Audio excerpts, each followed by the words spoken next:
Fani Kartika dalam channel YouTubeku yang membahas seputar kampus, perkuliahan, mahasiswa, dan seputar hukum. Video kali ini aku ingin berbagi informasi seputar ini sebenarnya juga masuk pada materi perkuliahan mahasiswaku gitu ya. Seputar perlindungan konsumen, hukum perlindungan konsumen. Oke, kalau kalian mau tahu konsumen itu apa, kewajibannya, haknya, pelaku usaha, itu juga hak dan kewajibannya seperti apa, kalian bisa cek di channelku mengenai perlindungan konsumen versus pelaku usaha. Itu ada, kalian bisa cek sendiri di playlist atau di list kontenku gitu ya. Nah, kalian pahami dulu, nonton dulu videonya yang itu, baru kalian bisa kesini untuk mengetahui, karena pembicaraan kita kali ini akan membahas seputar yang namanya klausula baku dan klausula eksonerasi. Seperti apa perbedaannya gitu ya, apakah itu diperbolehkan menurut hukum? Maka kita simak penjelasannya, semoga bermanfaat. Mari kita bahas. Oke, mungkin teman-teman di sini ada yang mengetahui atau pernah mendengar yang namanya istilah klausula baku atau kontrak baku atau perjanjian baku. Nah, kita akan melihat apa sih perbedaan antara klausula baku dan klausula eksonerasi dalam perspektif Undang-Undang Perlindungan Konsumen. Apa kaitannya dengan perlindungan konsumen? Itu yang mau coba kita sama-sama bahas. Oke, jika kalian pernah mendengar yang namanya kontrak baku atau klausula baku, nah kalian pasti akan berpikir bahwa kontrak itu dibuat secara sepihak. Tidak salah, itu memang benar gitu ya. Banyak sekali kalau kita misalnya menandatangani kontrak secara sepihak, arti sepihak dalam hal ini adalah kita tidak mendapatkan kesempatan untuk menegosiasikan isi dari kontrak tersebut gitu ya. Kontraknya isinya sudah ditentukan oleh salah satu pihak. Tentu saja pihak yang dimaksud adalah pihak yang lebih memiliki power atau atau posisi tawar yang lebih kuat, dominan ya, dibandingkan dengan pihak yang akan menandatangani isi kontrak tersebut. Nah, kalau kita merujuk pada ketentuan Undang-Undang Perlindungan Konsumen, ini saya bacakan undang-undangnya. Di pasal 1 ayat 10-nya itu sudah disebutkan bahwa yang namanya klausula baku itu merupakan setiap aturan, ketentuan, dan syarat yang telah disiapkan atau ditetapkan terlebih dahulu secara sepihak. Oleh siapa? Kalau merujuk pada undang-undang ini, ditetapkan secara sepihak oleh pelaku usaha yang dituangkan dalam suatu dokumen atau perjanjian yang mengikat dan wajib dipenuhi oleh konsumen. Itu kata kuncinya begitu ya. Jadi perjanjiannya sudah ditetapkan, isinya sudah ditetapkan secara sepihak. Tadi sudah saya sampaikan oleh siapa? Biasanya pihak yang memiliki posisi atau dominan yang lebih kuat dibandingkan pihak yang satunya. Nah, kemudian kita lihat lagi.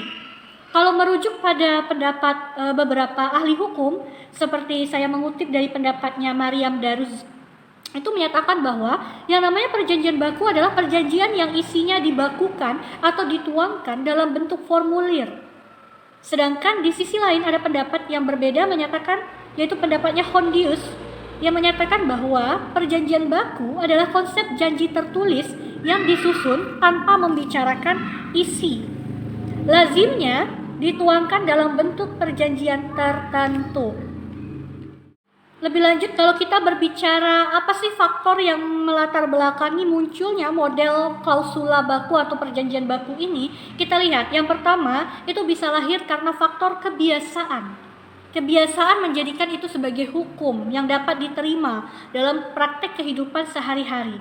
Lalu kedua, itu biasanya dilatar belakangi oleh kebutuhan masyarakat selaku konsumen. Di sini dalam menandatangani perjanjian baku tidak ada paksaan.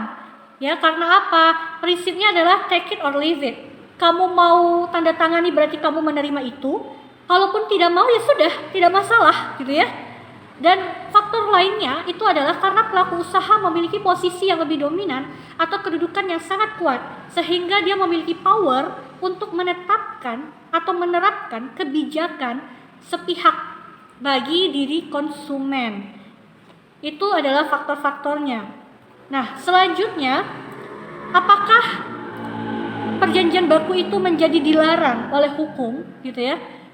Nah, di sini kita bisa melihat berbagai sudut pandang para ahli hukum ya. Ada yang menyatakan bahwa itu tidak melanggar ketentuan hukum, ada juga yang menyatakan bahwa itu melanggar ketentuan hukum. Ahli yang menyatakan bahwa yang namanya klausula baku itu bertentangan atau dilarang dalam hukum, kita bisa mengutip dari pendapatnya ahli bernama Pitlo yang menyatakan bahwa Kenapa dia dilarang dalam hukum, khususnya hukum perdata? Karena klausula baku itu dianggap sebagai perjanjian yang sifatnya memaksa, sehingga dapat ditolak keberadaannya sebagai sebuah perjanjian. Karena apa? Dianggap memaksa karena ada unsur penyalahgunaan keadaan oleh pelaku usaha kepada diri konsumen.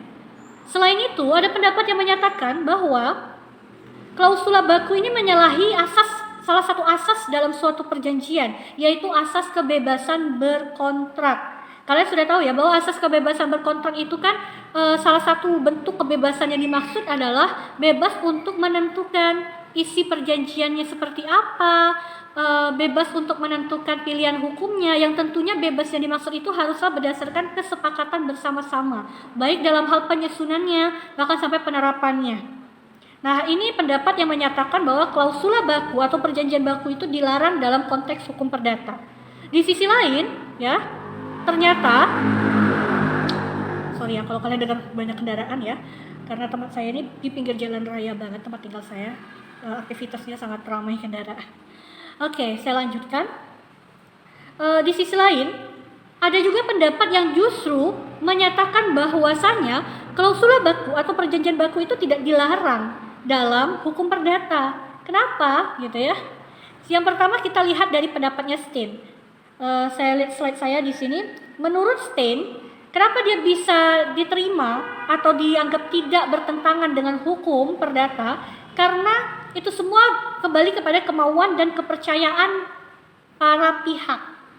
Jika konsumen menerima dokumen klausula baku atau perjanjian baku itu, maka dia dianggap secara sukarela telah tunduk pada isi perjanjian. Tadi kan prinsipnya adalah take it or leave it. Yang kedua, kita mengutip pada pendapat ahli yang bernama Asser Rutten. Menurut pendapatnya, setiap orang yang menandatangani perjanjian itu bertanggung jawab terhadap apa yang ditandatanganinya. Dan sehingga perjanjian baku itu mengikat kedua belah pihak berdasarkan kebiasaan-kebiasaan bisnis yang berlaku dalam kehidupan masyarakat. Selain itu, ada lagi pendapat ahli yang bernama Ahmad Miru. Ia menyatakan bahwa menurutnya klausula baku itu adalah perjanjian yang mengikat para pihak yang menandatangani atau mensetujui isi dokumen. Meskipun isinya itu ada yang mengalihkan tanggung jawab si pembuat dokumen kepada pihak lawan atau pihak yang satunya lagi itu. Namun tentu saja setiap kerugian harus bisa dipertanggungjawabkan. Nah ini ya, nanti tergantung sudut pandang kalian. Kalian mau berpegangan pada pandangan yang mana? Apakah pandangan yang setuju bahwa perjanjian baku atau klausula baku itu adalah suatu hal yang dilarang dalam hukum perdata, atau justru kalian setuju dengan pendapat yang menyatakan bahwa klausula baku itu tidak dilarang dalam konteks hukum. Tetapi satu yang harus kalian ketahui, bahwa yang namanya perjanjian baku sudah otomatis akan meletakkan posisi pelaku usaha dalam posisi yang power atau memiliki posisi yang lebih dominan atau kuat terhadap diri si konsumen. Jadi kita berbicara dalam perspektif perlindungan konsumen. Atas dasar itulah maka Undang-Undang Perlindungan Konsumen itu hadir untuk memberikan perlindungan kepada konsumen dari adanya hal-hal yang semacam ini tadi.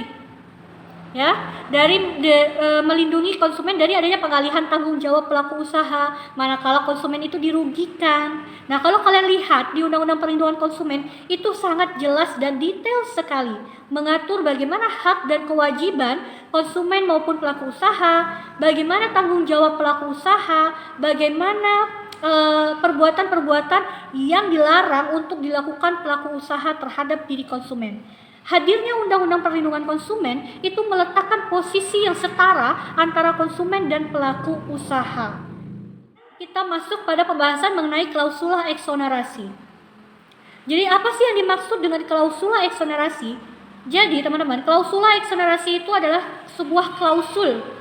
Klausul itu maksudnya ketentuan yang termuat dalam suatu perjanjian misalnya atau suatu dokumen, di mana satu pihak itu menghindarkan dirinya untuk memenuhi kewajibannya, gitu ya. Memenuhi kewajibannya untuk apa? Misalnya membayar ganti rugi, baik ganti rugi sebagian atau seluruhnya, yang terjadi baik itu karena wan prestasi, karena cedera janji, karena ingkar janji dalam suatu perjanjian, atau karena perbuatan melawan hukum. Oke. Nah, dalam perspektif perlindungan konsumen kita bicarakan, ini sangat ada kaitannya dengan yang namanya klausula baku tadi. Kalau kita bilang klausula baku itu diperbolehkan, boleh, tidak dilarang gitu ya. Perspektif Undang-Undang Perlindungan Konsumen memperbolehkan adanya dokumen yang dibuat secara sepihak atau klausula baku. Hanya saja ketentuan isinya itu tidak boleh memuat hal-hal yang dilarang.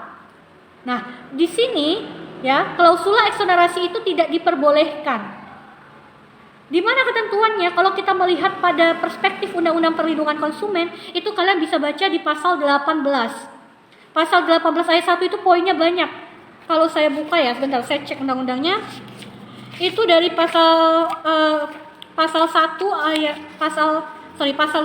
ayat 1 huruf A sampai dengan huruf sampai huruf H.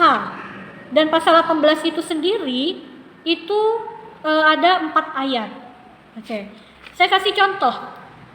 Klausula eksonerasi itu yang seperti apa sih? Yang mengalihkan tanggung jawab dari pelaku usaha terhadap diri konsumen jika kita melihatnya dari sisi perspektif perlindungan konsumen.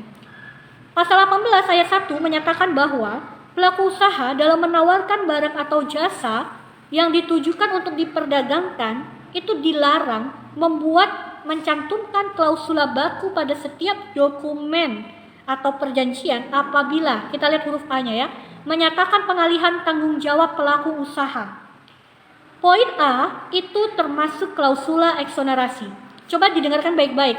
Pasal 18 ayat 1-nya bilang dilarang menawarkan barang atau jasa untuk perdagangan ya apabila mencantumkan klausula baku atau pada setiap dokumen atau perjanjian yang isinya menyatakan, itu intinya ya. Berarti secara tidak langsung klausula baku itu tidak dilarang. Tetapi yang dilarang apa? Klausula baku yang memuat klausula eksonerasi. Contoh dari klausula eksonerasinya yang mana? Yang poin A, menyatakan pengalihan tanggung jawab pelaku usaha. Contohnya dalam kehidupan sehari-hari kalian pasti tahu. Kalian pernah melihat karcis parkir misalnya begitu ya. Di karcis parkir atau nota pembelian, kan kalian sering tuh membaca ada tulisan bahwa segala bentuk kerusakan barang yang hilang, kendaraan yang melekat pada kendaraan kita itu, maka kita tidak bisa menuntut tukang parkir atau pengelola parkir. Ya. Bahkan kalimatnya adalah kehilangan kerusakan bukan tanggung jawab kami. Nah, itu adalah salah satu bentuk atau contoh dari penerapan klausula eksonerasi. Karena apa? Karena berisi tentang pengalihan tanggung jawab. Dalam hal ini, pelaku usaha mengalihkan tanggung jawab agar terhindar dari pemberian ganti rugi kepada diri konsumen. Seperti itu kira-kira. Atau di sini poin B, pasal 18 ayat 1 poin B bilang, menyatakan pelaku usaha berhak menolak penyerahan kembali barang yang dibeli konsumen. Nah, kalau ada kalimat seperti ini dalam sebuah dokumen atau perjanjian, maka dianggap katanya itu dilarang, ya, menurut pasal 18 ayat 1 itu dilarang.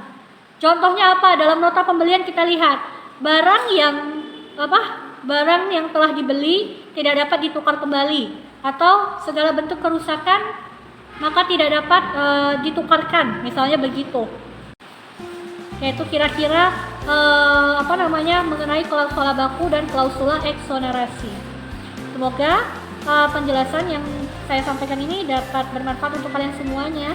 Terima kasih karena sudah mampir dan menonton video ini. Jangan lupa untuk di-share ke teman-teman yang lainnya supaya semua orang bisa tahu hukumnya seperti apa dan bermanfaat tentunya. Assalamualaikum warahmatullahi wabarakatuh.